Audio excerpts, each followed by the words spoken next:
जय हिंद एस्पिरेंट। तो फाइनली हम लोग एंशिएंट हिस्ट्री के जो हमारा सिलेबस है उसके लास्ट चैप्टर में आ गए हैं। ठीक है। अब देखिए, बहुत सारे लोग का अभी भी प्रश्न रहेगा कि सर इतना काफ़ी क्या करके।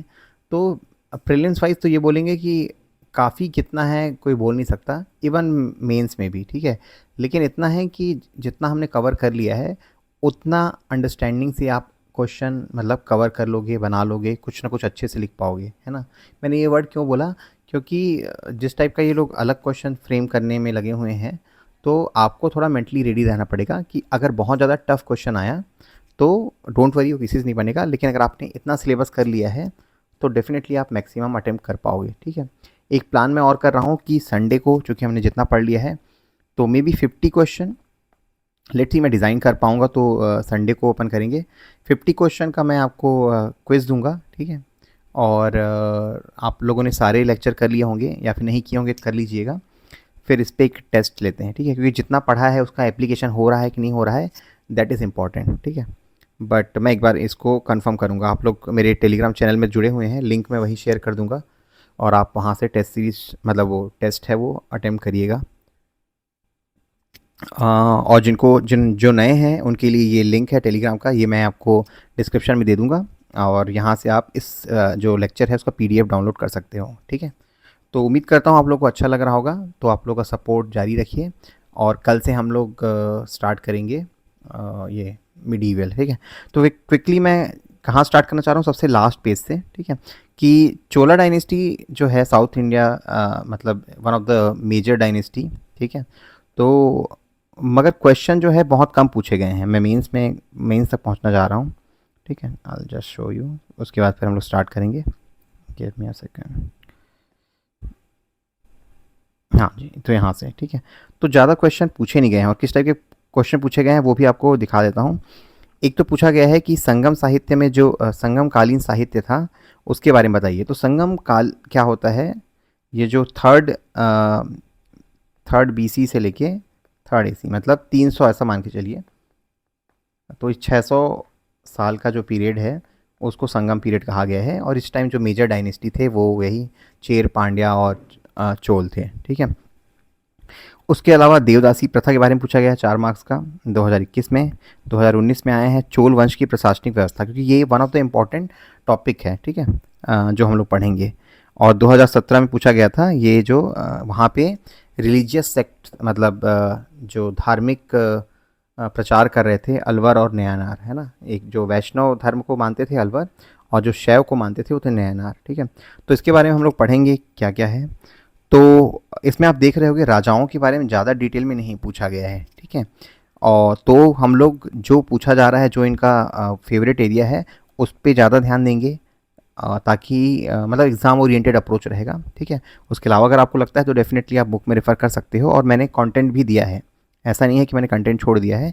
बट अभी हम लोग का अप्रोच रहेगा एग्ज़ाम ओरिएंटेड, है ना। ताकि आप अननेसेसरी फैक्ट के, क्योंकि फैक्ट इतने सारे हैं हिस्ट्री में कि आप सबको याद नहीं कर पाओगे।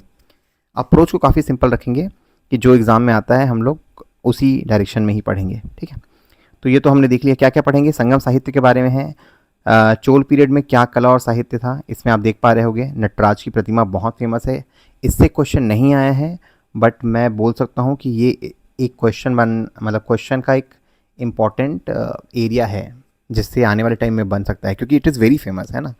जो ब्रॉन्ज का कांस्य का जो ये था आपका नटराज की प्रतिमा, वो बहुत फेमस था। समुद्री व्यापार ज़्यादा पूछा नहीं गया है, अगेन फिर भी थोड़ा सा डायरेक्शन देख लेंगे। लेकिन मेजर था जो संगम क्यों नाम पड़ा और क्या क्या जो समिति हुई थी उसके बारे में। ठीक है। तो ये मेरा एक्चुअली लास्ट लेक्चर था जिसको मैंने बहुत छोटे फॉन्ट में तैयार किया था, बट आगे से मैंने ध्यान दिया कि फ़ॉन्ट काफ़ी छोटा हो रहा है, तो डोंट वरी, आने वाले टाइम में आपको बड़े फॉन्ट में दिखेगा। ठीक है। तो संगम पीरियड जैसे मैंने बताया था 300 ईसा पूर्व मतलब 300 BC से लेके 300 AD तक के पीरियड को बोला जाता है संगम काल। ठीक है। और संगम का अर्थ क्या होता है, यहाँ पे क्या करते थे, जो तमिल कवियों का एक सम्मेलन होता था। ठीक है। और वहाँ पे ये लोग जो रचनाएं थी उनका कंपाइलेशन करते थे और इनको संरक्षण प्राप्त था जो उस टाइम के राजा थे जो पांड्या, मोस्टली ये पांड्या किंग थे ना, पांड्या किंग, उन लोग का संरक्षण प्राप्त था। ठीक है। और ये कौन सा एरिया है? ये है ये जो कृष्णा और तुंगभद्र नदियों के दक्षिण में स्थित क्षेत्र, मतलब ये वाला एरिया। यहाँ पे आप जानते हो है ना आपका तुंगभद्र और ये कृष्णा नदी यहाँ पे है, तो नीचे वाला जो पीरियड है यहाँ पे, तो यहीं पे पांड्य लोगों का वो था, राजकाज था। तो पांड्य शासकों द्वारा संरक्षित 197 पांड्य शासकों ने लगातार इसका संरक्षण किया, तभी ये 3 जो हम लोग देखते हैं ना संगम वो हुआ, सम्मेलन हुआ, वो 3 हुए थे। संगम साहित्य द्रविड़ साहित्य के प्राचीनतम नमूने हैं जिन्हें संगम काल के बारे में जानकारी मिलती है ना। लिटरेचर में से ही हमें उस टाइम क्या हुआ था उसकी जानकारी मिलती है। अब जो मैं बार बार बोल रहा हूँ, जो 3 संगम थे, तो पहला संगम हुआ था आपका, उसके जो अध्यक्ष थे वो थे ऋषि अगस्त्य, ठीक है। दूसरे के भी अगस्त थे, बट बाद में चेंज हुए, तो उनका नाम था तोल्कापियर, ठीक है। तो अगर मैच द फॉलोइंग आएगा तो पहले में तो अगस्त्य आएगा, सेकंड में ऑप्शन वो दे देंगे तोल्कापियर, मतलब अगस्त भी दे देंगे, लेकिन आपको पहचानना है कि बाद में तोल्कापियर जो है वो उसके अध्यक्ष बने। और तीसरे के अध्यक्ष कौन थे? नक्कीरर, है ना। एक चीज़ मुझे माफ़ करिएगा, थोड़े एक्चुअली तमिल वर्ड हैं तो मेरे से प्रोनाउंसिएशन में गलतियाँ हो सकती हैं, तो इग्नोर करिएगा, ठीक है। डिफ़िकल्ट होता है इंग्लिश में ही प्रोनाउंस कर पाना, उनको हिंदी में भी कर पाना, क्योंकि हमारी टोनिंग वैसी नहीं है। उसके बाद ये थोड़े से डिटेल है, पढ़ लेंगे तो भी अच्छा है, नहीं पढ़ेंगे तो भी ठीक है, बट आपको ये पता होना चाहिए कि 3 आपके जो संगम हुए थे इस पीरियड में, और कौन कौन से मतलब कितने लेखक थे, रफ नंबर याद कर लीजिएगा, लगभग 4500 लेखक यहाँ पे थे। इसमें 49 सदस्य थे और 59 पांड्य राजाओं का संरक्षण था। ये जो है ना इम्पॉर्टेंट एक व्याकरण ग्रंथ है ना, इसको याद रखिएगा। तो ये पूछ सकता है प्रश्न कि तोल्कापियम जो है, जो व्याकरण ग्रंथ था तमिल का, उसकी रचना कब हुई थी? तो उसकी रचना हुई थी आपके द्वितीय संगम में। प्रथम संगम में आपका ये जो कुछ है, अकत्यम, परिपदल, है ना, मधुनरे, मुदुक्रुक्कू, इन सब की रचना हुई थी। याद आता है तो ठीक है, नहीं आता डोंट वरी, टेंशन नहीं लेना है, ठीक है। ये तीसरे के बारे में। तो अब आते हैं, ये तो 3 संगम के बारे में हो गया। ब्रीफ में बस आपको अध्यक्ष कौन है वो याद कर लीजिएगा, और जो रचना मैंने बताया तोल्कापियम था उसको याद कर लीजिएगा, बाकी से पूछता नहीं, इसमें बस क्या लिटरेचर थे वो पूछते हैं। अब ये जो प्रश्न हमने देखा नीचे में कि संगम कालीन लिटरेचर, उसके बारे में बताना है आपको, तो थोड़ा सा ब्रीफ दे दीजिएगा, करिए 8 नंबर का आ जाता है तो, कि 473 कवि लोग थे और उन्होंने 2381 कार्य किए। आप रफ नंबर भी लिखोगे ना तो भी चलेगा। अब तो इनके जो विषय थे ना, 2 टाइप के थे, एक था अगम, एक था पुरम। तो जो प्रेम संबंध को, जैसे को मानवीय पहलू में जो प्रेम संबंध को दिखाता था उसको अगम कहा जाता था, और जो वीरता है, राजाओं की जो प्रशंसा है ना, जो उनके ब्रेवरी को दिखाता था उसको पुरम कहा जाता था। तो जो प्रश्न आया था हमारे में कि लिटरेचर लिखिए, अगर हम लोग ये पार्ट भी लिखते तो कितना अच्छा वैल्यू ऐड होता, कि 2 टाइप की लिटरेचर थे, अगम और पुरम। अगम जो है वो प्रेम को दिखाता है, और पुरम जो है वो आपके राजाओं की प्रशंसा, नैतिकता, वीरता, रीति रिवाज कैसे होने चाहिए, युद्ध से संबंधित रचनाएं लिखी गई थी, उन सबको पुरम कहा जाता है, ठीक है। अब 3 भाग में थे जो इस टाइम की रचनाएं थे, उनमें से पहला था पथु पट्टू, है ना, मतलब 10 गीत। तो जो 10 कविताओं का संकलन है, उनके नाम भी है बट याद करने की बिल्कुल ज़रूरत नहीं है। पथु पट्टू उसको 10 गीत बोलते हैं। एट्टू थोके, है ना, इसको बोलते हैं 8 ग्रंथों की कविताओं का संकलन। और लास्ट है पदिनेन किल कलकनक्कू, तो इसमें है 18, है ना। तो 10, 8, 18, है ना। तो ये बस जो अगर नाम है इसको याद करने की कोशिश करिएगा, ताकि आप अगर एज इट इज़ लिख पाओ तो फिर आसानी रहेगी, ठीक है। मैंने इसको इंग्लिश में याद किया था तो थोड़ा सा आसान था, ये थे पदिन नेक्की कनक्कू करके ऐसा है ना। इट्टू थोकाई ऐसा करके मैं याद करता था, बट ऊपर में आपने देखा उसका नाम है पथुपट्टू। तो जो भी आपको इजी याद रहता है वो याद रखिएगा। 10 कविता थे, 8 कविता थे, और इसमें 18 कविता थे, ठीक है। नेक्स्ट इज हाँ, उसके बाद संगम काल के महाकाव्य, मोस्टली इसको ना पोस्ट संगम काल बोला जाता है। जैसे आप गूगल में सर्च करोगे ना, और हम सब ने एग्जाम में यही लिख के आया है, ठीक ठाक नंबर मिल भी गया था, बट मोस्टली इन सबको ना पोस्ट संगम पीरियड का लिटरेचर कहा जाता है, क्योंकि संगम जो पीरियड था वो ख़त्म हो गया था 300 से बीसी से 300 ईडी तक। ये थे ना कुछ जो है मणिमेखलाई है, ये सब बाद में लिखे गए थे, ठीक है। तो शिलापदिकरम है, ये जो है इसको लिखने वाला कौन था? इलंगो अधिकल, इसको याद रखिएगा, ठीक है। मणिमेखलाई है, इसके राइटर थे सत्तानर बोलते हैं, तो शीतलाई साधना, ठीक है। और और तीसरा है आपका जीवक चिंतामणि, जिसके लेखक थे ये जैन धर्म के अनुयायी तिरुक्लक देवर। ठीक है, तो इसकी कहानी क्या है उसको थोड़ा सा बताता हूँ मैं। तो ये क्या था, पहले वाले में कोवलन और जो कनग्गी थे, ये दोनों वो थे, मतलब पति पत्नी थे। तो कोवलन था, उसको मतलब एक नर्तकी से प्यार हो जाता है। ठीक है, और उसके प्यार में इतना प्यार पागल हो जाता है कि वो अपना सब चीज़ लुटा देता है। अब होता ये है कि कुछ टाइम बाद उसको रियलाइज़ होता है कि यार मैंने गलती कर दी, क्योंकि मेरी तो फैमिली है। ठीक है, तो जो नर्तकी है और ये जो कोवलन है, उनकी एक बेटी होती है, उसका नाम था ये मनी मेखलाई। ठीक है, तो कमिंग टू फर्स्ट स्टोरी, तो वापस आ जाता है, लेकिन कुछ गलत फहमी के चलते ना, मतलब इन शॉर्ट ही बता रहा हूँ, जो कोवलन है उसकी हत्या हो जाती है वहाँ पे। ठीक है, मतलब वहाँ के राजाओं द्वारा। तो जो कनगी है, जो उसकी विधवा है, मतलब जो उसकी पत्नी थी, वो श्राप देती है पूरे साम्राज्य को नष्ट होने का। तो इस टाइप की कहानी है ना। तो एक प्रेम कहानी है। और दूसरा मनी मेखलाई है, इसमें साहसिक जीवन का वर्णन है। तो ये जो थी उसकी बेटी थी, और फिर ये सन्यासी बन जाती है। ठीक है, तो शॉर्ट में ब्रीफ में मैंने बताया कि मनी मेखलाई कौन थी। ये कोवलम और जो नर्तकी थी उसकी बेटी थी, कनगी की बेटी नहीं थी। शिलापधिकरण की कहानी के अंत में शुरू होती है, मतलब ये कहानी जैसे ख़त्म होता है फिर इसकी कहानी शुरू होती है। और तमिल साहित्य का इसे रत्न कहा जाता है। तमिल साहित्य में तमिल जनता की राष्ट्रीय काव्य के रूप में मान्यता प्राप्त है। तो तीन चीज़ याद हो गई है ना, शिलापधिकरम करम और मनी मेखलाई और जीवक चिंतामणि। तो इन तीनों को याद रखिएगा। और उसके अलावा अगर याद रहता है तो तोल्कापियम जो हमने पढ़ा है ऊपर, उसको याद कर लीजिएगा, जिसको तिरुवरु और एक और है, हम लोग नीचे आते हैं पढ़ते हैं। हाँ, ये तोल्कापियम याद कर लीजिएगा। शिलापधिक्रम हमने पढ़ा, मनी मेखले पढ़ लिया, जीवक चिंतामणि, थिरुकुरल यार, है ना। तो ये जो थिरुकुरल है ना, वो एक टाइप का गीता टाइप का है, मान के चलिए, बाइबल है ना। तमिल साहित्य का बाइबल है, इसको पांचवा वेद कहा जाता है, थिरुकुरल, है ना। तो ये इसमें क्या है, आपके मोरल या फिर दर्शन की बातें लिखी गई हैं। ठीक है, बीच में अगर आप लोगों ने फॉलो किया होगा तो मोदी जी बहुत सारे जो कोटेशन है ये कोट करके लिखते थे कि थिरुकुरल में लिखा है करके। ठीक है, ये जो है हमने जस्ट पढ़ा कि तमिल का व्याकरण है तोल्कापियम, और उसके राइटर कौन है, तोल्कापियर, पियम पियर, याद करना आसान रहेगा। थिरुकुरल वलुवर, है ना। तो इन सबको आप याद कर लीजिएगा। नेक्स्ट आते हैं हम लोग संगम काल के प्रमुख राज्य। तो तीन राज्य थे, है ना। इसमें जल्दी से मैं बढ़ूंगा क्योंकि ज़्यादा इंपॉर्टेंट है नहीं। तो ये मैंने जस्ट ब्रीफ बनाने की कोशिश करी। मान लो ये इंडिया का मैप है ना। तो इधर चेर थे, केरल और थोड़ा सा तमिलनाडु का मिलता जुलता। इधर आपके नॉर्थ में चेन्नई के नॉर्थ में आपके चोल थे। तो ऑफकोर्स चेन्नई तो है ही, तमिलनाडु वाला पार्ट। और जो पांड्य थे वो चोला के साउथ में थे, है ना। तो ये तीनों का ऐसा सिचुएशन बनता है। पांड्य लोगों ने क्या किया, पांड्या बोलते थे इसमें इंग्लिश में। तो मदुरई को अपना राजधानी बनाया।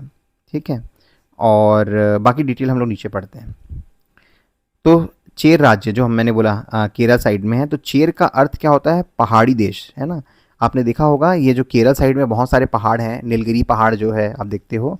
तो चेर का मतलब होता है पहाड़ी देश। तो जो वहाँ के राजा जो थे उनको चेर कहा जाता था। ठीक है, इनका विस्तार कहाँ था, पांड्यों के पश्चिम की ओर, जैसे मैंने ऊपर में दिखाया पश्चिम साइड में ये ऐसा है। तो पांड्य इधर है, तो इधर पश्चिम में उनके ये था, चेर लोग थे। मालाबार तट, ये मालाबार तट है इधर, है ना। इंडिया का जो अगर मैप याद करेंगे आप, तो मालाबार तट पे था। पहाड़ और समुद्र के बीच एक सक्रिय पट्टी के रूप में था। इसमें केरल और तमिलनाडु का दक्षिणी भाग शामिल था। ठीक है, राजधानी क्या थी, वंची या फिर कुरूर। तो याद रखिएगा ये वंची या फिर कुरूर, क्योंकि ये क्या करेंगे ना, मैच, मतलब यूपीएससी में तो ऐसी मैच द फॉलोइंग करके आता था। तो याद है तो वन वर्ड में आप मैच कर लोगे। इनका जो प्रतीक चिन्ह था वो धनुष था। ठीक है, तो तीनों के प्रतीक चिन्ह हम लोग याद रखेंगे, क्योंकि इससे भी ये एमसीक्यू बनता है। प्रथम शासक जो था उदयन जेरल था। ठीक है, बस नाम अगर याद हो रहा है ठीक है, क्योंकि ये जो संगम पीरियड के जो तीन डायनेस्टी है ना, चेर, चोल और पांड्य, उतने नहीं पूछे जाते। पूछा क्या जाता है, आपका जो 9 चोल है उनके बारे में पूछा जाता है। इसीलिए जब आप देखेंगे मैं कुछ थोड़ा सा स्किप करूँगा, इनको जो इम्पोर्टेंट है मैं बता दूंगा। तो प्रमुख चेर शासक कौन है, ये तो उसका फाउंडर है, इसको याद रख लीजिएगा, राजा सेंगुटवन, है ना। ये कौन थे? ये पहले व्यक्ति थे जिन्होंने भारत से दूध भेजा चीन में। ठीक है, तो एक फैक्ट बनेगा तो ये बन सकता है, बाकी में कुछ विशेष फैक्ट बनता है नहीं। ठीक है, तो राजा शेंगुट वन को याद रखना, ये चेर डायनेस्टी से बिलोंग करते हैं। ठीक है, और ये तो ठीक है, इन लोगों का कुछ विशेष महत्व कहीं दिखेगा नहीं। चेर राज्य के विशेष तथ्य क्या है? रोमन के साथ व्यापार हुआ, ये कुछ अगस्टस का मंदिर, अपने आप केरल पुत्र बोलते थे, ये एक फैक्ट है ना। चेरा जो थे, मतलब ये पूछ सकता है प्रश्न कि कौन से डायनेस्टी अपने आप को केरल पुत्र बोलते थे। ठीक है, तो ये जो है आपके चेर हैं, वो अपने आप को केरल मतलब चेर सॉरी क्या बोलते हैं, केरल पुत्र बोलते थे। चोला की राजधानी, चोल का मतलब क्या होता है? जो उसका मतलब होता है नया देश। ठीक है, हमने क्या पढ़ा? चेर मतलब क्या होता है? पहाड़ी, है ना, और इसका मतलब हो गया नया देश। सर्वप्रथम उल्लेख कात्यायन के द्वारा किया गया, और इसका विस्तार कहाँ था? तमिलनाडु, है ना, मध्य और उत्तर भागों में। दक्षिण भाग में तो आपके पांड्य थे, तो आपके उत्तरी भागों में थे। और इनके शासन का मुख्य क्षेत्र था कावेरी डेल्टा, जिसे बाद में चोला मंडलम कहा गया। ठीक है, ये वर्ड याद रखिए, कावेरी जो डेल्टा था उसके आसपास ही इनका शासन था।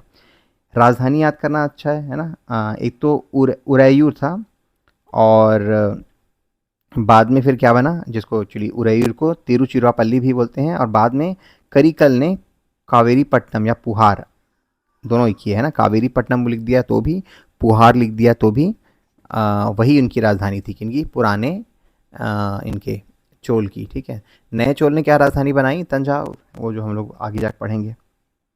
प्रतीक चिन्ह इनका बाघ था। इनका क्या था? आपके चोल का याद रखिए, चेर का क्या था?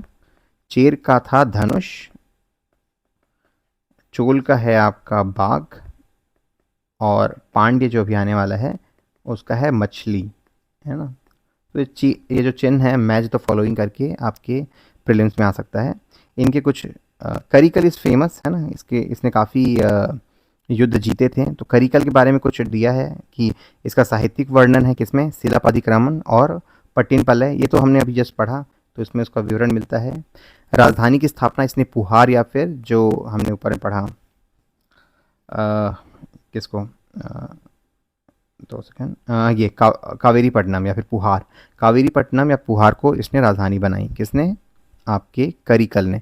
करिकल ये जो है चोल डायनेस्टी का राजा था। ठीक है, उसके बाद श्रीलंका पे विजय प्राप्त किया, है ना, श्रीलंका को जीता और उद्योगों और कृषि के विकास में विशेष रुचि ली। इतना ही ठीक है, काफ़ी है ना। करिकल के 7 स्वरों के ज्ञाता थे और वैदिक धर्म के अनुयायी थे, और जंगलों को कृषि योग्य भूमि बदलने और सिंचाई के लिए तालाबों की खुदाई की। मतलब ठीक है, ये थोड़ा एग्रीकल्चर इन सब में थोड़ा ध्यान दिया है। ये था पांड्य राजा। पांड्य मतलब होता है प्राचीन देश, तो तीनों को आपने याद कर लिया है ना। चेर मतलब पहाड़ी क्षेत्र, है ना। चोल मतलब क्या हुआ आपका? चोल मतलब हमने पढ़ा था नया देश आपका, 2 सेकंड, नया देश, है ना। और ये पांड्य मतलब क्या हो गया? प्राचीन, प्राचीन देश। तो पांड्य और चोल जो थे वो दोनों क्या है? अपोजिट टाइप का। चोल मतलब हो गया आपका नया देश, और पांड्य मतलब हो गया प्राचीन देश। सर्वप्रथम कहाँ उल्लेख मिलता है? हाँ, ये एक इंपॉर्टेंट फैक्ट है जो आपको याद रखना चाहिए। मेगास्थनीज ने जो इंडिका लिखा था ना, उसमें पांड्य का वर्णन मिलता है, बाकी दो का तो नहीं बोला गया है, लेकिन मेगास्थनीज के इंडिका में आपको पांड्य डायनेस्टी के बारे में जानकारी मिलती है। ठीक है, उसके अलावा क्या लिखा है? पांड्य राज्य प्रायद्वीप के दूर दक्षिण और दक्षिण पूर्वी भाग में फैला हुआ था। आपने देख लिया नीचे में, है ना, दक्षिण, और ये यहीं पे फैला हुआ साउथ में था, है ना। इसमें आधुनिक तमिलनाडु के तिरुनेलवेली, रामनाथ और मदुरई शामिल है। कोई ज़्यादा इंपॉर्टेंट फैक्ट नहीं है। इनकी राजधानी क्या थी ये तो याद रखिएगा, बाद में मदुरई को राजधानी बनाया। पहले कोरकई था, लेकिन मदुरई ही इनकी राजधानी मानी जाती है, तो आप मदुरई को याद रखेंगे। इनका प्रतीक चिन्ह मछली, है ना। चेर का क्या था? धनुष। चोल का क्या था? बाघ। और इनका था मछली। ठीक है, तो जिनसे क्वेश्चन आपको दिखते हैं मैं उन्हीं को रिपीट कर रहा हूँ, इनके किंग विंग को याद करने की कोई ज़रूरत नहीं है,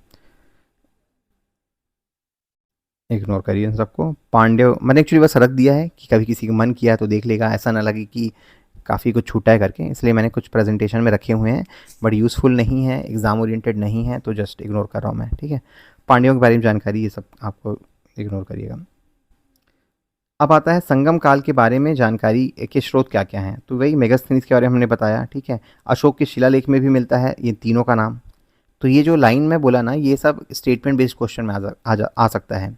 तो अशोक के शिलालेख में तीनों का ही वर्णन मिलता है, जबकि मेगास्थनीज के में आपको पांड्य का वर्णन मिलता है। उसके अलावा कलिंग के जो राजा थे आप खेरावेल, उनके हाथी गुम्फा में भी है। और ठीक है, इतना काफ़ी है आपका। संगम काल की धार्मिक व्यवस्था कैसी थी, ठीक है। तो इनका प्रमुख धर्म तो वैदिक धर्म ही था। प्रमुख देवता जो थे, देखिए देवता जो है सेम ही है, बस उनका नाम अलग है, ठीक है। तो मुरुगन जो थे उनके प्रमुख देवता थे, जिन्हें तमिल देवता के रूप में जाना जाता है। मुरुगन की पूजा दक्षिण भारत में सबसे पुरानी मानी जाती है और मुरुगन से संबंधित त्योहारों का उल्लेख संगम साहित्य में किया जाता है। मुरुगन को सुब्रमण्यम के नाम से भी जाना जाता है। तो ये तो मुरुगन उनके प्रमुख देवता हो गए। ये पूछ सकता है ना, संगमकालीन देवताओं के नाम बताइए। अब आता है अन्य देवता कौन थे। तो विष्णु ही है, बट उनका नाम मायोन बोलते हैं। इंद्र, उसको वंदन बोलते हैं। शिव, कृष्ण, बलराम। तो ये दो तीन नाम याद रखिएगा। मुरुगन याद रखिएगा, मायोन याद करिएगा, वंदन याद करिएगा, ठीक है।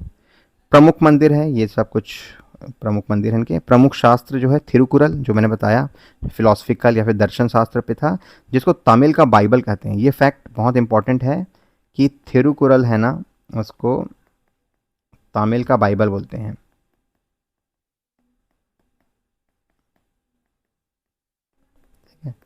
तो कुछ फैक्ट जो जिस पे मैं स्ट्रेस दे रहा हूँ, जिसमें इंपॉर्टेंस दे रहा हूँ, वो इम्पॉर्टेंट है। ये धार्मिक पूजा है, इसमें भी कुछ विशेष रखा नहीं, ठीक है। मुरुगन की पूजा करते थे, ये सब चीज़ें। व्याकरण की रचना फिर से रिपीट हुआ है। संगम काल की सामाजिक व्यवस्था थोड़ा इंपॉर्टेंट चीज़ है, जिस पे प्रश्न बन सकता है ना। तो पहला तो यह है कि उस टाइम भी क्या था, समाज 4 वर्णों में बटा हुआ था। सेम चीज़ है, बस नाम अलग था। अब देखो इसमें भी शासक है, ब्राह्मण है, व्यापारी है और कृषि वाले हैं। तो कृषि वालों को बेल्लाल बोलते थे, ठीक है। व्यापारी को वेगिनर बोलते थे और ब्राह्मण को अंधनार और इसको शासक को आरासर। तो ये क्या करता है, इस टाइप के प्रश्नों को अगर पूछना रहा तो ये प्रीलिम से पूछ सकता है, मैच द फॉलोइंग करके, ठीक है। तो आप याद रखिएगा इन चारों को कि वर्ण व्यवस्था उस टाइम भी मतलब संगम पीरियड में भी दिखने को मिलती है। संगम काल की वर्ण व्यवस्था आर्य युग की वर्ण व्यवस्था से थोड़ी अलग थी और पुरुनारू नामक ग्रंथ में 4 वर्गों का उल्लेख है, ठीक है। ये तो ठीक है। अब उसके बाद क्या बोल रहा है, महिलाओं की स्थिति भी देख लेते हैं। तो महिलाओं का स्थान गरिमापूर्ण था, उन्हें बौद्धिक गतिविधियों का संचालन करने की अनुमति थी, ठीक है। ये कुछ है। नचिलियार का नाम ना बहुत फेमस है, ओबियार है, इन सब का नाम तो एक दो का नाम याद रखिएगा, क्योंकि इन्होंने क्या किया था, तमिल में महिला कवि थे, है ना। महिलाओं को जीवन साथी चुनने की अनुमति थी, लेकिन विधवाओं का जीवन दयनीय था और उन्हें सती प्रथा प्रचलित थी, ठीक है। तो ये कुछ अच्छा है, कुछ बुरा है। तो ये मिक्स आपको फीडबैक देना है। इस युग में दासता का अभाव था, मतलब यहाँ पे ना स्लेवरी नहीं था, मतलब बंधुआ मजदूरी नहीं होती थी, ठीक है। और ये कुछ आदिम जनजातियाँ पाई जाती थी यहाँ पे। थोड़ा जो आप पढ़ते हो इरुला, मतलब ये तोड़ा ऐसा बोलते हैं इसको, इरुला अंग्रेजी में आप देखोगे तो नागा, ठीक है। तो ये कुछ ट्राइब के नाम हैं, अगर याद आता है तो बता दीजिएगा। महिलाओं की स्थिति गरिमापूर्ण थी, मगर विधवाओं की स्थिति दयनीय थी और सती के लिए उनको सती प्रथा प्रचलित था उस टाइम करके। नेक्स्ट आते हैं अपन संगम काल की आर्थिक व्यवस्था। तो कृषि ही उसका मेन वो था, व्यवसाय था। उस टाइम जो था ना, 5 प्रकार की भूमि पाई जाती थी। तो कुरुंजी है उसको पहाड़ी, नेथल मतलब समुद्र से सटा हुआ जमीन भूमि, पलय मतलब रेगिस्तान और मरुदम मतलब कृषि, मुल्लय मतलब ग्रामीण। ये जब हम लोग यूपीएससी की तैयारी करते थे ना, तो ये क्वेश्चन आपका विजन आईएएस वाला बना के भेजता था, ठीक है। बनता भी नहीं था उस टाइम। तो आपको याद रखिएगा, अगर अचानक से सीजीपीएससी को याद आया तो मैच द फॉलोइंग कर देगा। वैसे भी भूमि और रेवेन्यू वाले जो चीज़ें हैं वो तो सीजीपीएससी का फेवरेट है। एक बार पूछा था ना, वो ब्राह्मण को दिया जाने वाला दान कौन सा है और मंदिरों को दिया जाने वाला दान कौन सा है, भूमि दान, तो पूछ सकता है, ठीक है। व्यापार में कृषि, कपास और रेशम के कपड़ों की अत्यधिक मतलब विशेषता थी। रोम के साथ व्यापार के इनके वो मिले हैं, चिन्ह मिले हैं। पुहार जो हमने पढ़ा वहाँ पे, क्या था, पुहार जो था वो एक महत्वपूर्ण व्यापारिक केंद्र था, जहाँ पे कीमती सामान ले जाने के लिए बड़े जहाज और बंदरगाह थे। तो पुहार जो है ना, बंदरगाह के लिए फेमस था, ठीक है। कावेरीपट्टनम जिसको लिखे थे हमने, तो पुहार वही चीज़ है, ठीक है, जो उनकी राजधानी थी, किनकी, चोल की। पश्चिमी देशों में विशेष रूप से उरियर में बुने हुए कपास के कपड़ों की बहुत मांग थी। ये जो उरियूर है ना, उसके डिमांड, मतलब वहाँ पे जो कपास के कपड़े बनते थे उसकी काफ़ी डिमांड थी। अब आते हैं व्यापार और स्वराज। इसमें कुछ ज़्यादा है नहीं, क्योंकि जैसे मैंने बताया मेन चीज़ हमें पढ़ना है नौ चोल को, है ना। और फिर संगम युग का पतन हुआ, और जस्ट इग्नोर। फिर क्या हुआ, फिर अंधकार युग शुरू हो गया, ठीक है, एंड ऑफ संगम एरा। फिर आता है कैसे नौ चोल का उदय होता है। तो आपने देखा जो पुराने चोल थे उन्होंने 300 बीसी से लेके 300 एडी तक किया, ठीक है। तो कंफ्यूज नहीं होना, जो नए चोल थे वो 9 से 12वीं शताब्दी तक काम किए, ठीक है। इन्हीं के थे, बट अंधकार युग आ गया तो फिर से उनका मतलब अंधकार युग से फिर से उदय हुआ 9वीं शताब्दी में। और कौन थे इसके संस्थापक, विजयालय थे, ठीक है। तो ये प्रश्न पूछा जाता है। इन्होंने राजधानी किसको बनाई, जस्ट ऊपर हमने देखा उरियर को, फिर बाद में उन्होंने बताया तंजौर को, ठीक है। तो तंजौर इनकी राजधानी बनी बाद में, तो तंजौर को याद रखिएगा। नए चोल पल्लवों के सामंत थे, इसलिए वे पल्लवों के किनारे पर उभरे, है ना, मतलब किनारों पर उभरे।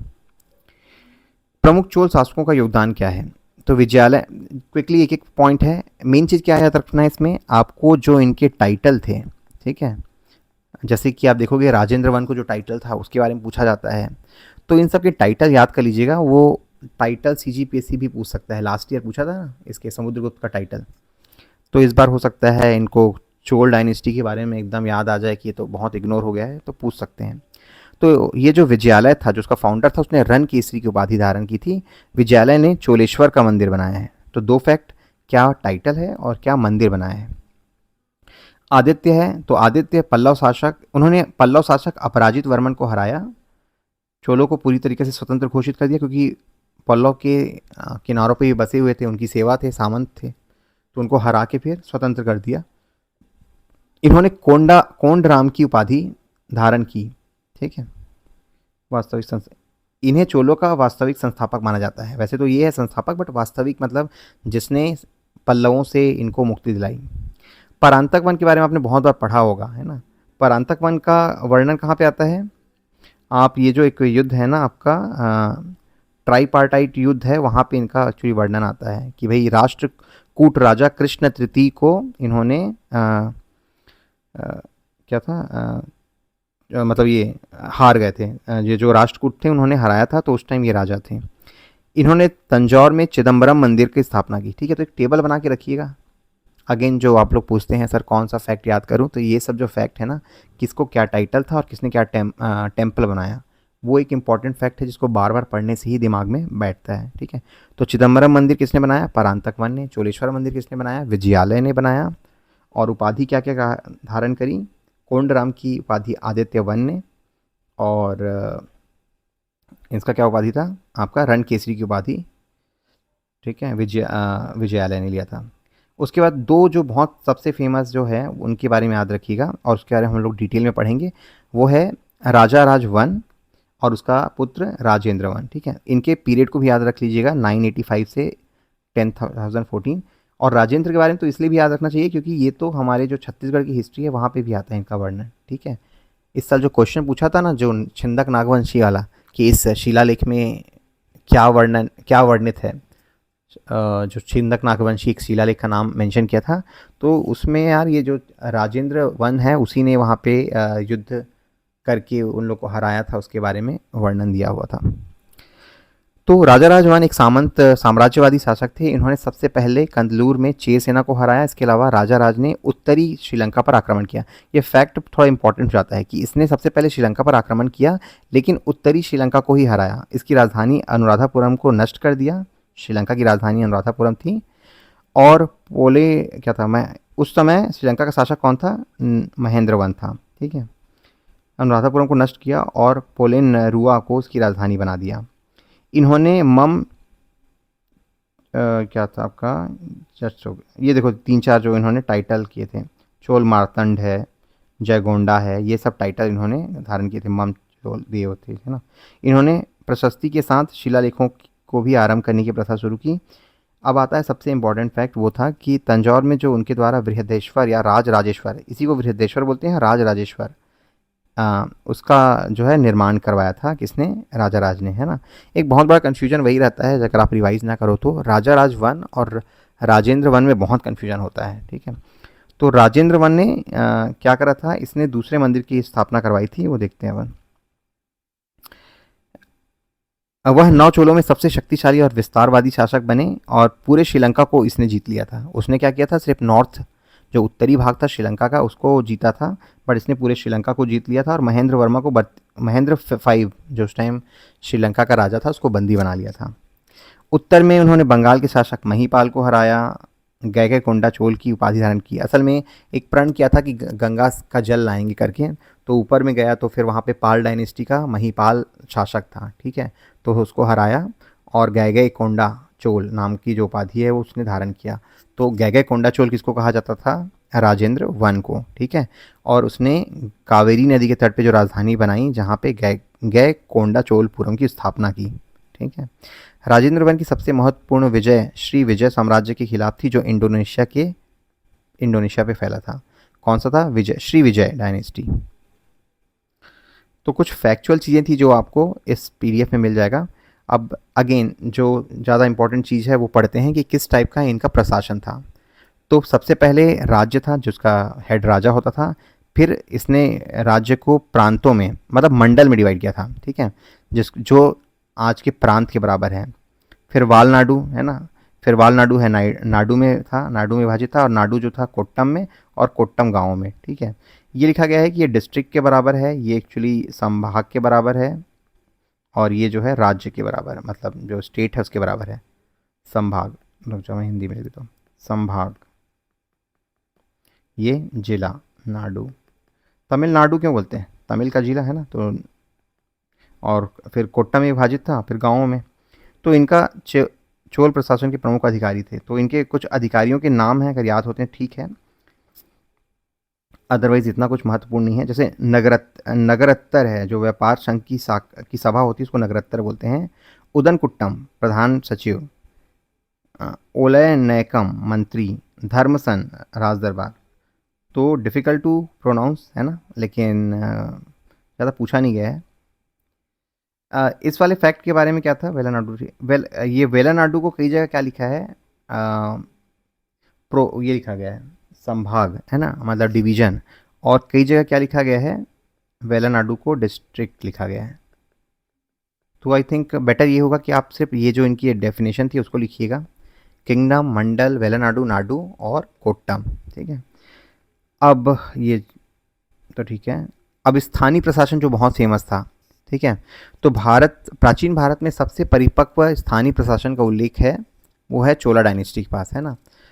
इसकी विस्तृत जानकारी परांतक वन के उत्तर मेरूर शिलालेख में मिलती है। तो अगर आपको पूछा जाए ना कि चोल के स्थानीय प्रशासन के बारे में लिखिए, तो इस जो शिलालेख है उसका जरूर मेंशन करेंगे तो वजन जाएगा आपके आंसर में। उत्तर मेरूर नाम था। स्थानीय प्रशासन प्रणाली को चोल सम्राट द्वारा समिति प्रणाली वरियम के रूप में लागू किया गया। चोल शिलालेखों में 3 प्रकार के ग्राम परिषदों का उल्लेख था। उनमें से एक का नाम था उर, दूसरे का नाम था सभा, और तीसरे का नाम था नगरम। तो तीनों को बस याद रखिएगा, तीनों को आपने लिख दिया तो अच्छा, ये 4 नंबर का आंसर बन जाएगा। तो उर क्या था, साधारण लोगों की सभा थी, और सभा क्या थी, जो वरिष्ठ ब्राह्मण थे उनकी सभा थी। इसकी कार्यकारी समिति को वरियम कहा जाता था। और नगरम क्या है, व्यापारिक समुदाय का प्रशासन, है ना। तो ये व्यापारियों से बिलोंग करता था, ये तो साधारण लोगों का सभा था, और ये था वरिष्ठ ब्राह्मणों का, ठीक है। तो 3 टाइप की समिति थी। उर्क जिसकी कार्यकारी समिति को अलुंगनम कहा जाता था, याद आता है ठीक है, अदरवाइज उर, सभा और नगरम को याद रखिएगा, इनफ है। अब आते हैं चोल काल की सैन्य व्यवस्था। तो इसमें वही अगेन जो हमने पढ़ा था, अगर कहीं भी आए ना सैन्य व्यवस्था के बारे में यही सब लिखिएगा, नौसेना थी, अश्वरोही था, पैदल सेना थी, ठीक है। हाँ, तो ये एक्चुअली इनके में सबसे ज़्यादा जो अलग है चोल डायनेस्टी में वो है इनकी नेवी थी, है ना। तो नौसेना के संगठन का कार्य राजेंद्र प्रथम ने किया। बंगाल की खाड़ी को चोलों की अत्यधिक नौसेना सैनिक शक्ति के कारण चोलों का झील कहा जाता था, ठीक है। तो राजेंद्र वन के टाइम में इतना ज़्यादा वर्चस्व था कि बंगाल की खाड़ी को इनको चोलों का झील कहा जाता था, क्योंकि प्रॉपर कमांड था इनका चोला नेवी का, ठीक है। अन्य सैनिक संगठन कौन कौन से थे, राजा सैन्य संगठन का प्रमुख था और युद्ध के दौरान अक्सर सेना का नेतृत्व करता था। सेना इकाइयों के प्रमुख को नायक और सेनाध्यक्ष को महादंड नायक। उतना विशेष इम्पोर्टेंट नहीं है, ये भी न्यायिक व्यवस्था। ठीक है, राजा सर्वोच्च था, राजद्रोह का अपराध था, स्थानीय न्याय की व्यवस्था थी। हाँ, ये इसमें से कुछ आ सकता है जो मैंने बताया था आपको कि चोल काल की अर्थव्यवस्था। ठीक है, तो उपज का जो है 1/3 ये लोग राजस्व में लेते थे। भूमि राजस्व को क्या बोलते थे, कदामई कहा जाता था। अगेन जैसे जो मैं आपको बोल रहा था कि सबसे मेजर प्रॉब्लम यहाँ पे ही जाता है ये जो सदर्न डायनेस्टी के बारे में, इनके जो टर्म्स हैं ना वो याद होते नहीं। हम लोगों ने जैसे गुप्ता और मौर्य का पढ़ा तो मोस्टली हिंदी या फिर संस्कृत में होता था, तो it is easy to remember. इनके जो टर्म्स हैं ना वो याद होते नहीं, मेरे से तो नहीं होते। ठीक है, तो भूमि का मापन वैली इकाई में होता है। राजा राज प्रथम और कुलोत्तुंग ने भूमि सर्वेक्षण करवाया था। इसमें याद रखिएगा, मंदिरों के लिए जो देते थे उसको देवदान बोलते थे। ब्रह्मदेव ब्राह्मणों को दी गई भूमि को ब्रह्मदेव बोलता था। तनीपुर क्या है, ये सबसे महत्वपूर्ण ब्रह्मदेव है। और क्या है, जैन संस्थाओं को दी गई भूमि को पल्ली छदन, है ना। शाला भोग विद्यालय के लिए जो जमीन दी जाती थी दान में। और केल नवगई गैर ब्राह्मण किसान मालिकों की भूमि को केलन गवई, केल नवगई, है ना, ये कहा जाता था। तो ब्रह्मदेव, देवदान, पल्ली छंदन, ये सबको याद रखिएगा। ठीक है, जो टैक्सेशन था 1/3 था। उसके बाद सिंचाई की व्यवस्था प्रणाली, इसमें से कुछ विशेष तो आया नहीं है और टर्म्स के लिए इतना कुछ विशेष मत करिएगा।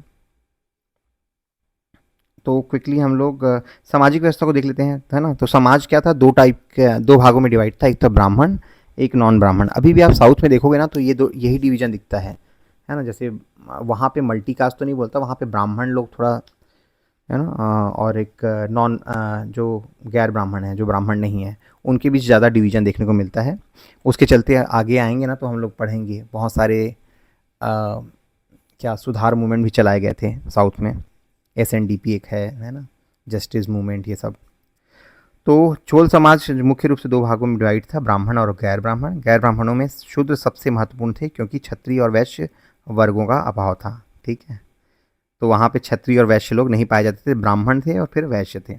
जाति का विभाजन, तो ये आपका दक्षिणी वर्ग को वंगलई, मुख्य रूप से किसान और श्रमिक आते थे, और बायां वर्ग जो है उसको एंड गई, है ना, ये इंपॉर्टेंट नहीं मानता मैं। महिलाओं की स्थिति बेहतर थी लेकिन देवदासी प्रथा, जो क्वेश्चन आया हुआ था, प्रचलित थी, है ना। और दास्ता के भी प्रमाण मिलते हैं। पहले आपने देखा संगम पीरियड में दास्ता के प्रमाण नहीं मिले, वहाँ पे स्लेवरी नहीं दिखी गई थी, लेकिन जो नौ चोल काल है उस टाइम में आपको स्लेवरी के प्रमाण मिलते हैं। नया वर्ग पैदा हुआ है, उसको बोला जाता था रथराज नाम का एक नया वर्ग उभरा, जो उच्च वर्ग के पुरुष और निम्न वर्ग की महिला के मिलन से उत्पन्न होता था, उसको बोलते थे रथराज। ठीक है, एक नया वर्ग। तो 3-4 पॉइंट याद रखिएगा। महिलाओं की स्थिति बेहतर थी, मगर देवदासी की जो वो है नॉर्थ इंडिया की कंपेरिजन में बेहतर थी, बट देवदासी प्रेवलेंट था। जो वर्ग था ब्राह्मण और नॉन ब्राह्मण में डिवाइड था। नया वर्ग था जो कि उच्च कुल के पुरुष और निम्न कुल के महिला के मिलन से होता था, उसको रथराज कहा जाता था। ठीक है, जाति का विभाजन याद आता है तो ठीक, नहीं आता तो भी ठीक। चोल काल की वास्तुकला, है ना, तो इसमें दो चीज़ हैं, तंजावुर बृहदेश्वर मंदिर जो आपके राजा राजा वन ने करवाया था, और गंगई कोंड चोलपुरम, है ना, जिसको राजेंद्र प्रथम ने बनवाया था। इन लोगों ने क्या किया, शैव धर्म को काफ़ी प्रमोशन दिया, है ना। इन दो मंदिरों को देखकर कहा गया था कि इन्होंने राक्षसों की तरह कल्पना की और जौहरियों की तरह इसे पूरा किया। क्यों, क्योंकि बहुत वो थे ना, काफ़ी लॉफ्टी, मतलब काफ़ी ऊंचे ऊंचे मंदिर हैं, तो इस टाइप का इन्होंने एक वाक्य है। साहित्य के बारे में क्या क्या पढ़ेंगे इस टाइम, जो भक्ति का विकास हुआ ना, तो अलवर और नयनार संतों की रचनाएं थी। तो अलवर हैं, उनकी जो रचना है उसको बोलते हैं दिव्य प्रबंधम। ठीक है, दिव्य प्रबंधम। और जो ये थे नयनार, जो शैव थे, उनके जो रचना है उसको कहा जाता है तिरुमुरई। तिरुमुरई,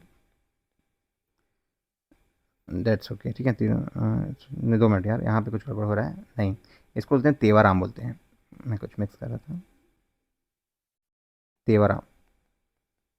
ठीक है, तो भक्ति विकास के साथ अलवर और नयनार संतों की रचनाओं को तिरुमुरई नाम से संकलित किया गया, जिनको पांचवा वेद माना गया। ठीक है, ऊपर में आपने देखा होगा एक फैक्ट और था जिसको हमने शायद थिरुकुरल, जो उसको हम लोगों ने पांचवा वेद बोला था, बट दिस इज द, अगर क्वेश्चन आता है ना, तिरुमुरई को बोला जाता है पांचवा वेद। ठीक है, तमिल का, तमिल भाषा का स्वर्ण युग कहा जाता है इसे। चोल दरबारी कंबन ने कंबन रामायण पढ़ा है, जो आप जब रामायण देखते थे तो आता था ना कंबन का रामायण। इसके अलावा कन्नड़ और तेलुगु साहित्य का भी विकास हुआ, और जो 3 फेमस कन्नड़ के कवि थे, पन्न पोन्ना और ये पंपा पोन्ना और रन्ना, ऐसा कुछ है ना, इसी युग के थे। ये वाला पार्ट मैं जब आप लोग को ना ये पढ़ाऊँगा, ये जो आर्ट एंड कल्चर, उसमें एक बार डिस्कस करेंगे। ठीक है, इसी टाइम में तेलुगु में महाभारत की भी रचना हुई। तो 2 चीज़ याद रखिएगा, तेलुगु में रामायण कंबन ने लिखा, तेलुगु में आपका महाभारत भी लिखा, जिसको तिकन्ना ने पूरा किया। नन्नैया ने शुरू किया था, बट तिकन्ना ने पूरा किया। Difficult to remember.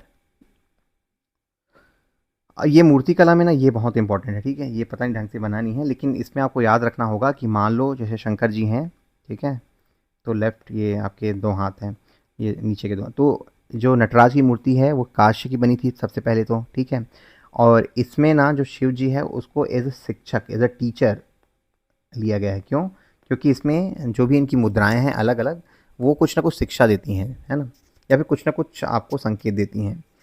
तो पहले जो फैक्ट है उसको पढ़ लेते हैं, फिर बताता हूँ कि मूर्ति कला में प्रतिमा निर्माण की शैली का विकास हुआ, जिसमें शिव की नृत्य मुद्रा को बहुत सुंदरता से उकेरा गया। इस काल में बने नटराज की कांस्य प्रतिमा प्रसिद्ध है। त्रिचनापल्ली में तिरुभरंग कुलम से नटराज की एक विशाल कांस्य प्रतिमा मिली है, जो वर्तमान में दिल्ली में संग्रहित है।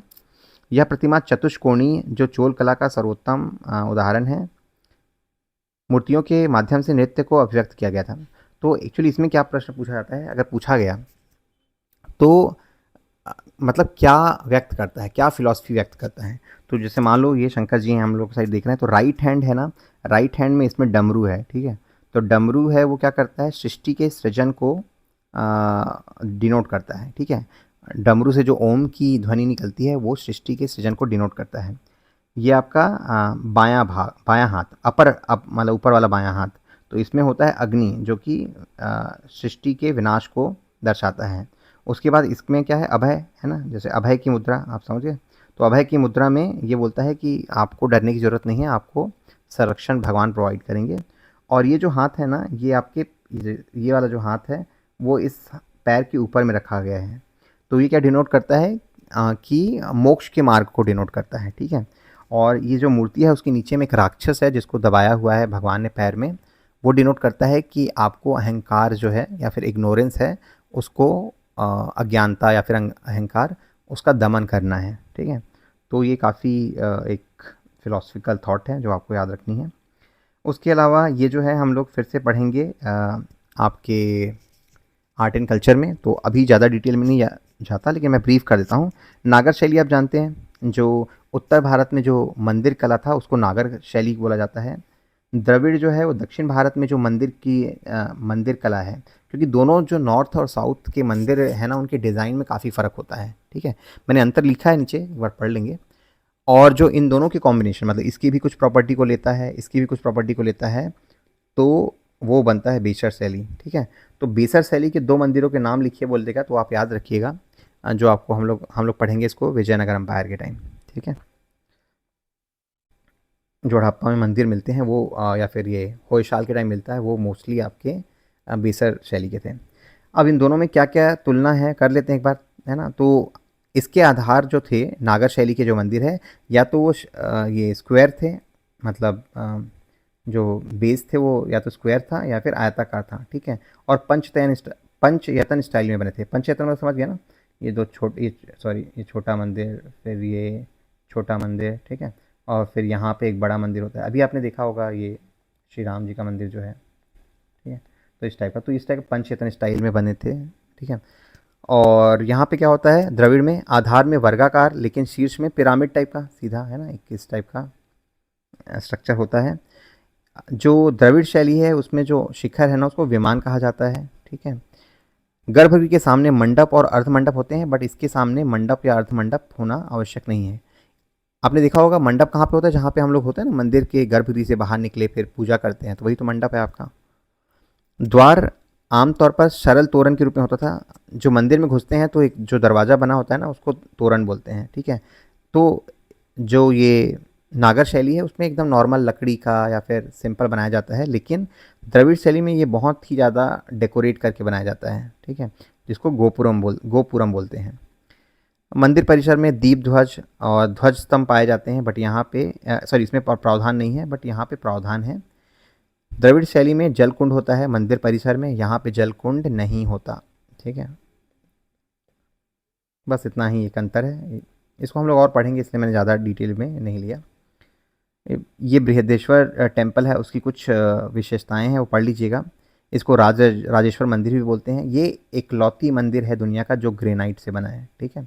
और कब बना था, चोल वंश के राजा राजा राज प्रथम ने बनवाया था 1010 में, ठीक है। और इसमें भगवान शिव की विभिन्न मुद्राएं दर्शाई गई हैं, जिसमें भगवान शिव राक्षसों के किलों को नष्ट करने के बाद नृत्य कर रहे हैं। इस मंदिर को यूनेस्को की विश्व धरोहर में ही शामिल किया गया है, ये एक फैक्ट याद रखिएगा। और रिजर्व बैंक ने इसके नाम पे नोट भी जारी किए थे 1000 के, चलिए अब तो बंद हो गए, मतलब 1000 के नोट तो बंद ही हो गए हैं ना, अब ये ठीक है। अब क्विकली यार आपके फेवरेट सेक्शन पे आते हैं, वो है मल्टी चॉइस क्वेश्चन, ठीक है।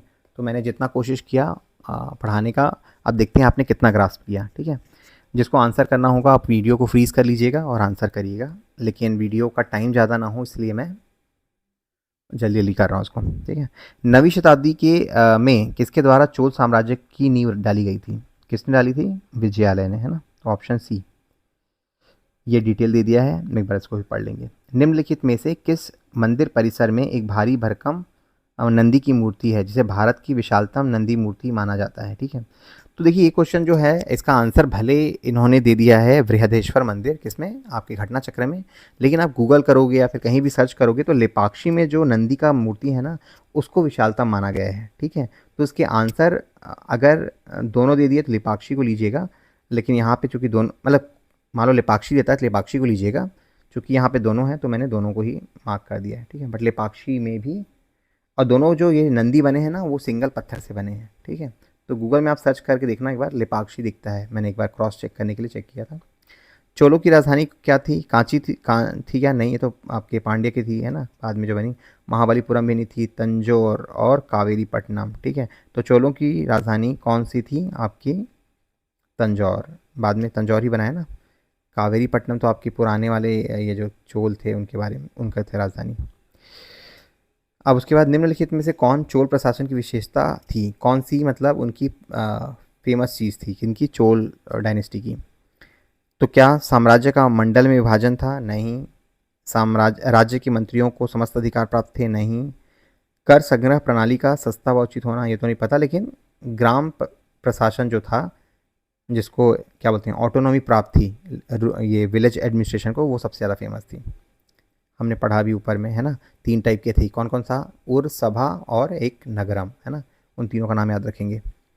अब आते हैं चोलों के अधीन ग्राम प्रशासन के बहुत से ब्यौरे जिन शिलालेखों में मिलते हैं वो कहाँ पे है, मैंने बताया था ना, याद हो गया आपको।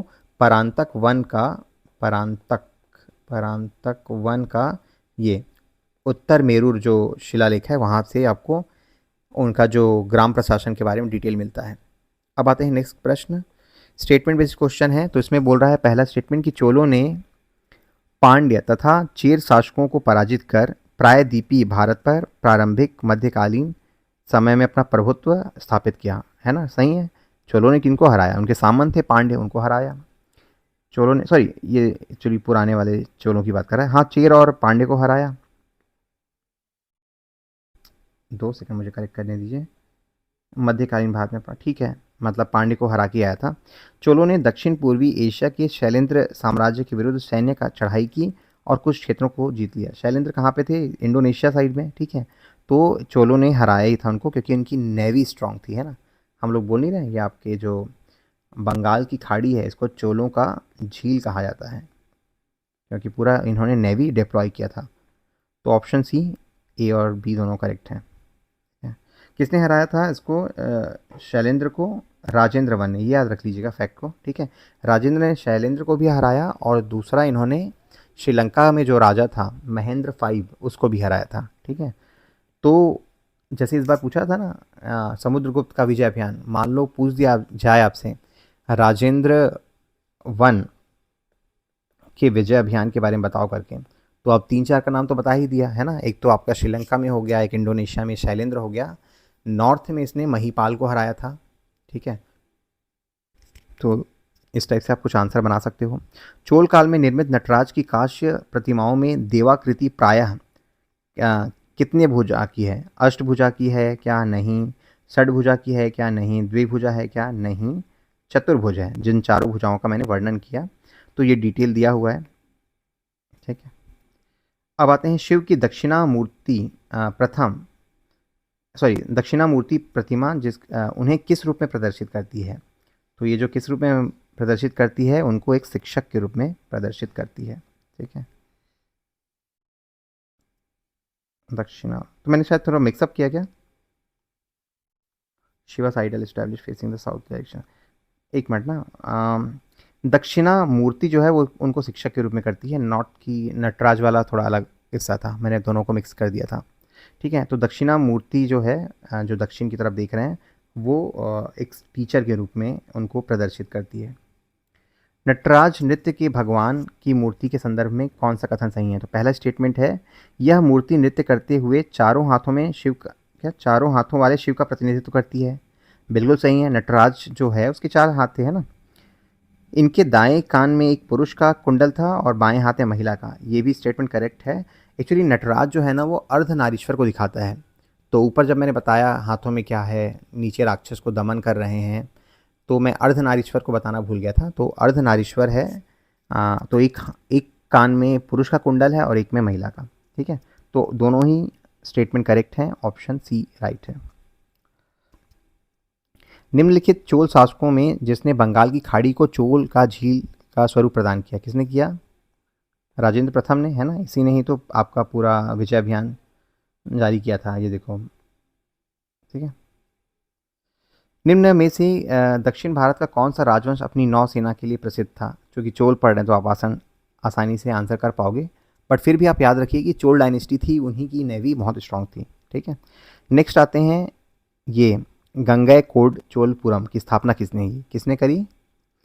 इसकी स्थापना करी राजेंद्र वन ने, जब इसने हराया था महिपाल को, जो पाल डायनेस्टी का राजा था, और ये गंगा से जल लाने का इन्होंने प्रण किया था, है ना, पवित्र जल लाने के उद्देश्य से। तो ऑप्शन सी। नेक्स्ट प्रश्न है, किस चोल राजा ने जल सेना प्रारंभ की थी? किसने करी थी जल सेना? ओके,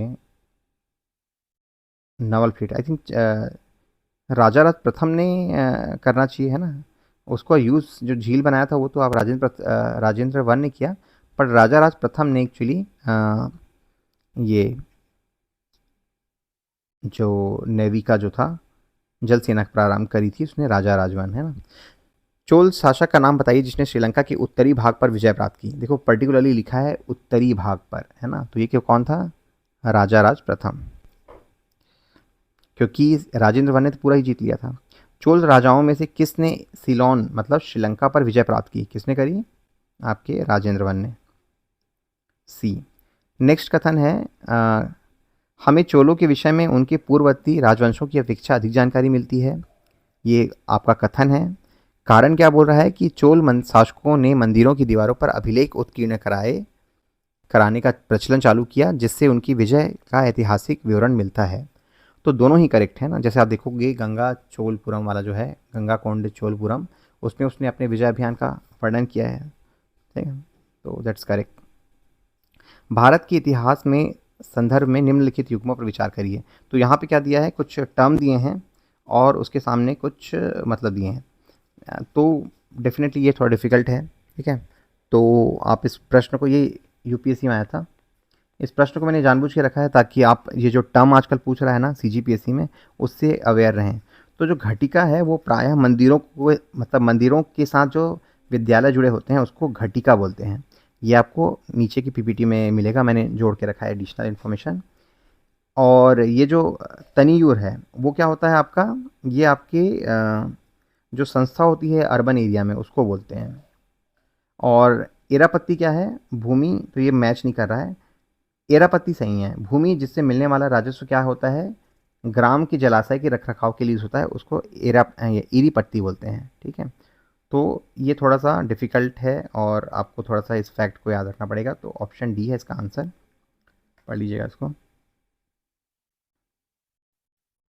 ये देखिए है ना, स्थानीय प्रशासन बड़े नगरों में कुर्रम नाम का जो संस्था था उसको बोलते थे। ये आपको मैच करना है। तो इधर दिए हैं साहित्य और इस साइड दिए हैं उनके विषयक। तो देखिए किसको किसको याद है। शिलापतिक्रम के बारे में मैंने बताया था क्या? ये क्या थी? लव स्टोरी थी। किसी किसके बारे में था? कोवलम और वो कन्नगी के बारे में। ठीक है, तो ये तो मैच हो गया। सी का 1 करके देखें, आई थिंक तो ये दोनों गलत हो गए। अब ये दोनों में से होंगे। तिरुकुरल के बारे में आपको याद ही है, एक ये दर्शन का शास्त्र है, तो ए का 2 दोनों ही हैं। तोल्काप्पियम क्या है आपका? व्याकरण ग्रंथ है ना, जिसको तोल्काप्पियर ने लिखा है, तो बी का 4। तो ऑप्शन, अच्छा दो फिर से मैच हो गया। और यार ये एक्चुअली हमेशा गड़बड़ होता है। कुछ तो गड़बड़ है, मतलब ये दोनों ऑप्शन सेम हो गए। तो option D is the right answer, दोनों ही ऑप्शन सेम थे। ठीक है, तो ऐसे मैच कर सकते हो आप। शैव संतों के लेखन के संग्रह को पांचवा वेद भी समझा जाता है। किसको हम लोग बोलते हैं पांचवा वेद? ये तो आपका व्याकरण हो गया, ये तो लव स्टोरी मतलब साहस का है, ये आपका लव स्टोरी। तिरुमुरई को बोलते हैं पांचवा वेद। प्राचीन दक्षिण भारत में संगम साहित्य के बारे में निम्नलिखित में से कौन सा एक सही है? तो अब देखिए ये यूपीएससी का प्रश्न था और इस यूपीएससी के प्रश्न में मोस्टली लॉजिक लगता है। ठीक है, तो एक एक बार पढ़ के देखिए। संगम कविताओं में भौतिक संस्कृति का कोई संदर्भ नहीं है। ऐसा हो सकता है क्या कि मटेरियल लाइफ ना दिखाया जाए? भाई वहाँ पे आपका सोशल लाइफ है, क्या बोलते हैं, कल्चरल लाइफ है, तो सब चीज़ है वहाँ पे। तो नहीं दिखाया गया जो वर्ड है ना, काफ़ी एक्सट्रीम हो गया, इसीलिए गलत है। और उसके बाद देयर इज़ संगम कविताओं में समर शौर्य का कोई मार्शियल, मतलब यह है समर शौर्य का कोई संदर्भ नहीं है। टोटली गलत है भाई। वहाँ पे दो टाइप के काव्य थे ना, एक था आपका जिसमें प्रेम कविताएं थी और दूसरा था जिसमें शौर्यता के बारे में था, इसलिए सी भी गलत हो गया। संगम साहित्य में जादुई ताकतों को असंगत बताया गया है। देखिए फिर से एकदम एक्सट्रीम वर्ड है। ठीक है, तो ये भी गलत है। अब इसको देखिए, वर्ण का सामाजिक वर्गीकरण संगम कवियों को ज्ञात था, है ना। तो आपने देखा कि वर्ण व्यवस्था संगम पीरियड में भी था, इसलिए बी राइट आंसर होगा। ठीक है, तो कुछ में थोड़ा सा आप based on your basic knowledge वो आप देखिएगा। ईसा की प्रारंभिक शताब्दियों में भारत तथा रोम के बीच घनिष्ठ व्यापारिक संबंध की सूचना मिलती है किस स्थान से? ठीक है, तो ये जो, इसको याद रखिएगा, भारत और रोम हमने ऊपर में पढ़ा ना, आपके पांड्य लोग जो थे करते थे व्यापार। तो अरिका मेडू ये ना पौंडीचेरी के आसपास है। ठीक है, तो अरिका मेडू जो एक जगह है, पुरातात्विक स्थल है, जहाँ पे भारत और रोम के बीच जो व्यापार थे उसकी हमें जानकारी मिलती है। संगम युग में उरैयुर किसके लिए विख्यात था? अगर आप याद कर पा रहे होगे तो ये हमारे व्यापार के लिए था। किस वस्तु के व्यापार के लिए? क्या वो विदेशी व्यापार था? कपास, सॉरी, मसालों का था? बिल्कुल नहीं, ये था कपास के व्यापार के लिए महत्वपूर्ण केंद्र था, है ना। नेक्स्ट प्रश्न है, तृतीय संगम हुआ कहाँ पे हुआ? आपने देखा पहला कहाँ पे हुआ था? मदुराई में, और तीसरा भी मदुराई में हुआ था। बीच वाला जो हुआ था वो अलावे में हुआ था। तो ये आपका मदुराई, सी इज आंसर। ये कपाटपुरम अलावाई है ना, कपाटपुरम जो वहाँ पे सेकंड हुआ था। मैच द फॉलोइंग, ये थोड़ा सा बहुत इजी सा है। यहाँ पे लोग मंदिर का नाम दिया है और यहाँ पे आपकी लोकेशन। तो महाकाल कहाँ पाया जाता है? आप जानते ही हैं महाकाल, है ना, उज्जैन में। मीनाक्षी जो है वो मदुराई में है। वेंकटेश्वर जो बालाजी तिरुमल में है। और बेलूर है वो कहाँ पे है? बेलूर तो जानते हैं, बेलूर मठ आपका बंगाल में। तो एक का 2 कर दीजिए, यही आंसर है, बी, है ना। तो इस टाइप का। तो ये कुछ कुछ मैंने और एडिशनल कंटेंट जोड़े हैं, वो एक बार देख लीजिएगा आपको। ठीक है, ये कार्टून कुछ गड़बड़ हो जाता है यार इसमें। ये कुछ राजाओं के नाम जो हैं, सैन्य शक्ति के बारे में कुछ और कंटेंट, एक्स्ट्रा मटेरियल है, मतलब देखना होगा, देख लीजिएगा। अदरवाइज़ हमने जो मेन कंटेंट है वो डिस्कस कर लिया है। ठीक है, ये बस एडिशनल रेफरेंस के लिए।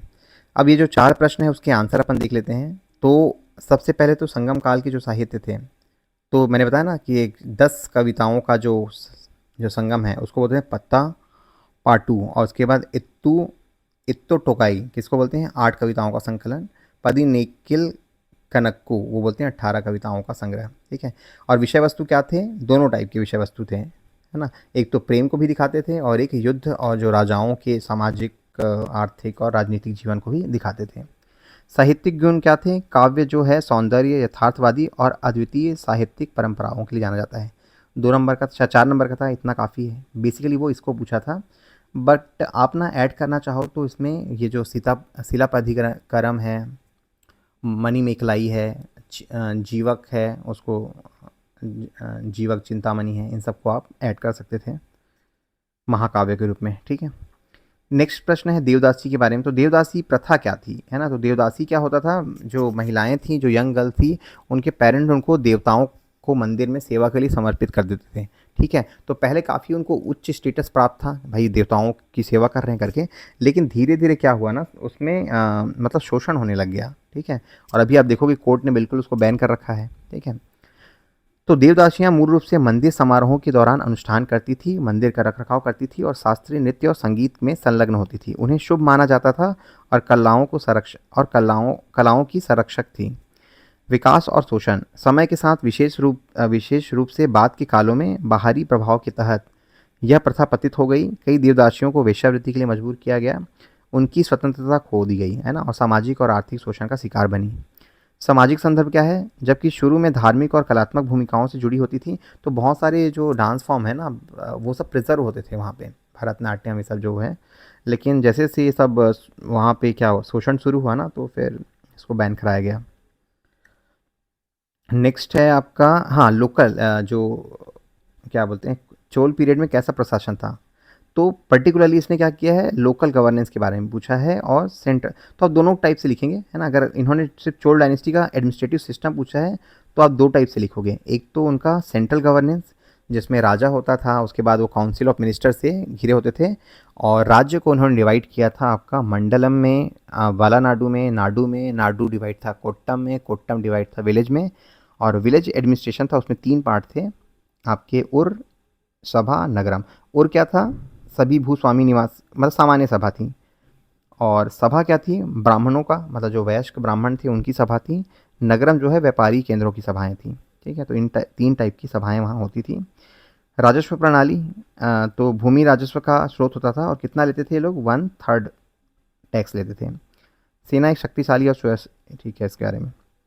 उसके बाद आते हैं ये अलवर और नयनार के बारे में। ठीक है, तो आप जैसे देखेंगे 5वीं से 10वीं शताब्दी के बीच में इनका उदय हुआ, और इन्होंने वैष्णविज़्म और ये शैव धर्म को प्रमोट किया। इवन नॉर्थ भारत में इनके थ्रू ही भक्ति मूवमेंट का वो हुआ, प्रारंभ हुआ। ठीक है, तो अलवर के बारे में क्या बोलते हैं, अलवर जो थे 12 संत थे। ठीक है, और ये क्या थे 63।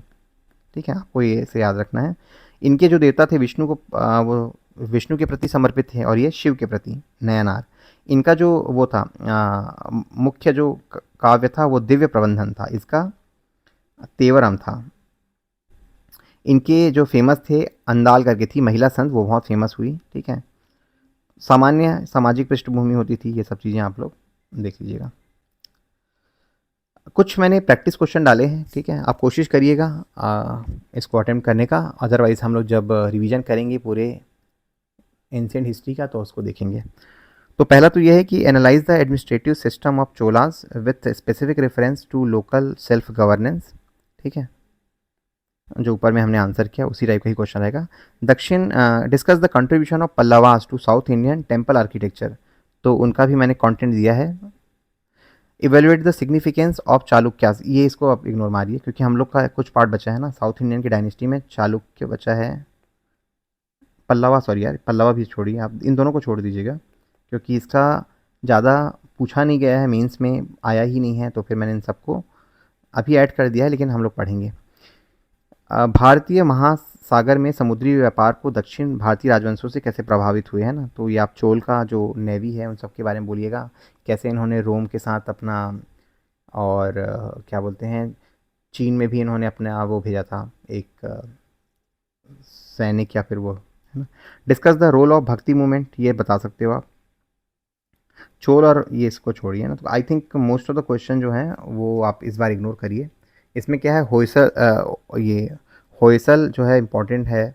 तो ये सब हम लोग जब पढ़ेंगे, जब पल्लव पढ़ेंगे, होयसल पढ़ेंगे, उस टाइम अपन इन सब के बारे में देखेंगे। ठीक है, तो चलिए यहाँ पे इनफ है। आई थिंक एंशिएंट ख़त्म हो गया, एक थोड़ा रिलीफ महसूस हो रही है ना। अब शुरू करेंगे कल से मिडीवल, मध्यकालीन भारत। Thank you.